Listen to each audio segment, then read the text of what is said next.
गरीब बहू का जादुई घास का एसी। एक छोटे से गांव में सरिता अपनी बहू और अपने गरीब परिवार के साथ रह रही थी। बेटा, आज हमें ये रात को सारा काम खत्म करना होगा, कल ये सारा ऑर्डर का सामान जाएगा। माँ, मैं तो कोशिश कर ही रहा था लेकिन घास ही खत्म हो गई। अब आप ही बताओ ना, मैं क्या करूँ। हमारे पास और कोई चारा नहीं है, हमें जंगल से और घास काट कर लानी होगी। इस समय जंगल में जाने का फायदा नहीं है, कभी भी कुछ भी हो सकता है। जंगली जानवर रात के समय ही बाहर निकलते हैं। अजय बिल्कुल सही कह रहा है बहू।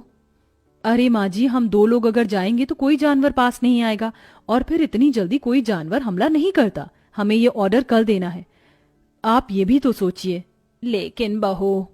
माँ जी, आप चिंता मत कीजिए, कुछ नहीं होगा। बस आप बच्चों के पास ही रहना और उनका ख्याल रखना। अगर ये ऑर्डर नहीं गया तो बच्चों के लिए हम गर्मी से बचने के लिए कूलर भी नहीं खरीद पाएंगे। सरिता की बहू भाविका और उसका बेटा, वो तीनों घास से पंखे कूलर बनाने का काम किया करते थे, इसलिए उन्हें घास की जरूरत पड़ती थी। वह आधी रात के समय जंगल में जाते हैं।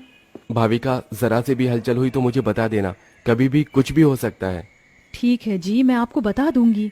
अजय और भाविका दोनों ही जंगल में घास काट रहे होते हैं, तब उन्हें झाड़ियों से आवाज आने लगती है। क्या तुमने भी वहां से कोई आवाज सुनी है? हाँ जी, मैंने भी सुनी है। मैंने तुम्हें कहा था ना, इस समय आना ठीक नहीं है। चलो देखते हैं उधर क्या है। भाविका और अजय झाड़ियों के पास जैसे ही जाते हैं, उन झाड़ियों के पीछे से एक आदमखोर भेड़िया निकलता है। भाविका, भागो यहाँ से, यहाँ पर तो बहुत खतरनाक भेड़िया है। अजय और भाविका दोनों अपनी जान बचाकर भागने लगते हैं। अजय, अब हम लोग क्या करें? कहीं भेड़िए ने हमें खा लिया तो? रुकना मत, बस भागती जाओ।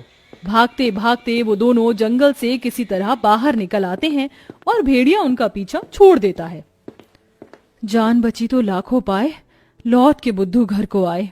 रास्ते में चलते हुए आधी रात के समय उन्हें गांव के एक कूड़े के ढेर के पास एसी पड़ा हुआ नजर आता है। अरे देखो जी, यहाँ पर एसी पड़ा है। अरे पता नहीं किसका होगा, चलो यहाँ से चलते हैं। मुझे लगता है किसी ने ऐसे ही डाल दिया होगा। मैं तो कहती हूँ इसे लेकर चलते हैं।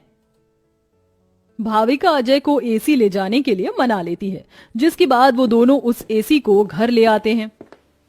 तुम दोनों तो घास लेने गए थे, ये क्या लेकर आ गए हो? ये हमें रास्ते में पड़ा मिला। जब हम कूलर पंखे बना लेते हैं तो एसी भी बना सकते हैं। इस खराब एसी को छोड़ो और ये बताओ, क्या तुम घास लेकर आई हो? सरिता के ये बोलने के बाद जंगल की दुर्घटना के बारे में दोनों बताते हैं, जिसे सुनकर सरिता हैरान रह जाती है। अच्छा, इसका मतलब बहुत बड़ी मुसीबत से बचकर आए हो तुम दोनों, और साथ में ये कचरा उठाकर ले आए। वह तीनों बहुत ज्यादा परेशान हो जाते हैं। कल का ऑर्डर पूरा करने के बाद उन्हें कुछ पैसे मिल जाते, लेकिन घास न होने की वजह से उनका ऑर्डर पूरा नहीं हो पाता और वह ऑर्डर कैंसिल हो जाता है। अगले दिन उनके टूटे फूटे घर के अंदर धूप की किरणें आने लगती हैं, जिससे बहुत ज्यादा गर्मी हो जाती है। हे भगवान, कितनी गर्मी लग रही है, घर में पंखा भी नहीं चल रहा है।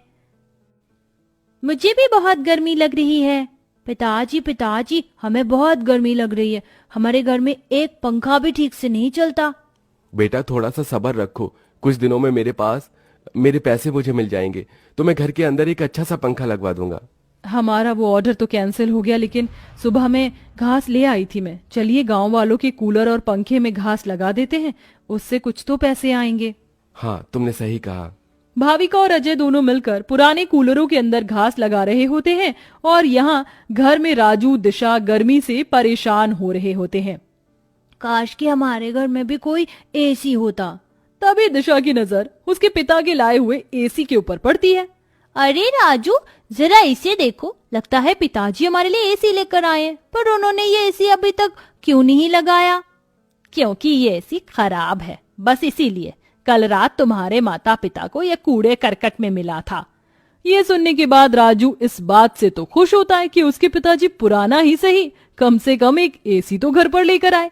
कुछ देर बाद वह अपने दोस्तों के पास खेलने चला जाता है। ढोलू ढोलू, कहाँ हो तुम? चलो खेलते हैं। आज मैं नहीं आ सकता, बहुत गर्मी है, और इतनी गर्मी में मेरा मन नहीं कर रहा है आने का, क्योंकि मेरे घर के अंदर एसी लगा हुआ है। मैं उसकी ठंडी हवा में ही बैठना चाहता हूँ। क्या कहा? तुम्हारे घर के अंदर भी एसी है? हाँ, और हमारा एसी बहुत अच्छा चलता है, बहुत ठंडा कर देता है घर को।